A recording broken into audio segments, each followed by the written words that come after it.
Checking arrival. Checking arrival is the fourth principle in the learning journey. The four principles are sharing the destination, checking starting points, stepping stones, and checking arrival. Sharing the destination gains clarity on the endpoints in the curriculum. Checking starting points allows the gaps to be closed. Stepping stones allows students to remember and to practice. Checking arrival celebrates success and informs next steps. Checking arrival involves referring to the destination using the success criteria, comparing with the model, and reflecting on the quality of the work and how it can be improved. It is important that dedicated time for this reflection and improvement is built into planning.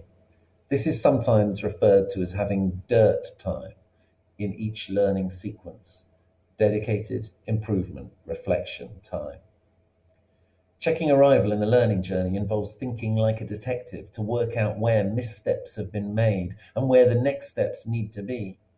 This can help teachers and learners become better at identifying misconceptions, celebrating progress, and adapting teaching and learning when new evidence comes to light.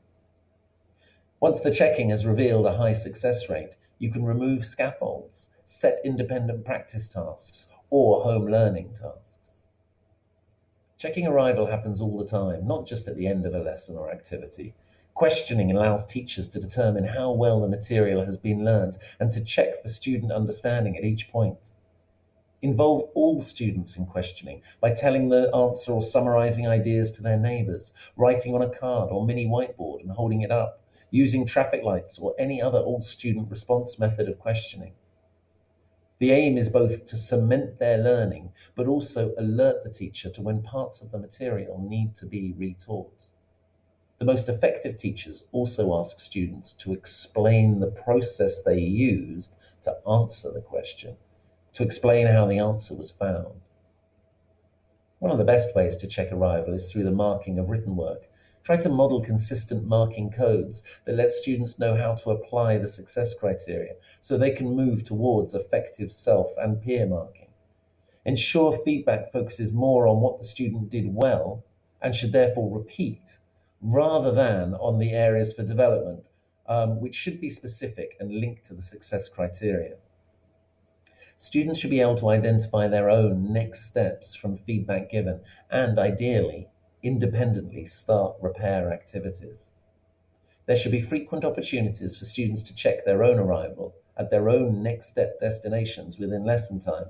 Help students find their misconceptions by asking students not just to write down the correct answer, but reflect on why they didn't give it originally, reflecting on the mistake they made and why they made it as an opportunity rather than a threat, develops a growth mindset and an open learning culture within the class.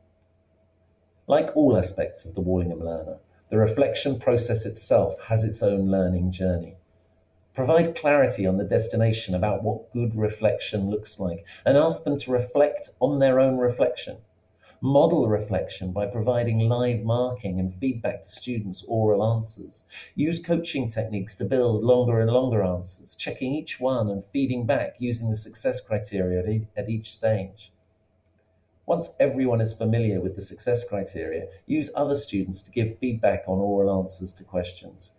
Each dedicated improvement reflection time should have its own metacognitive wrapper, a dialogue about what constitutes good reflection, a focus on resilience and perseverance, and the courage to try new things in new ways to improve.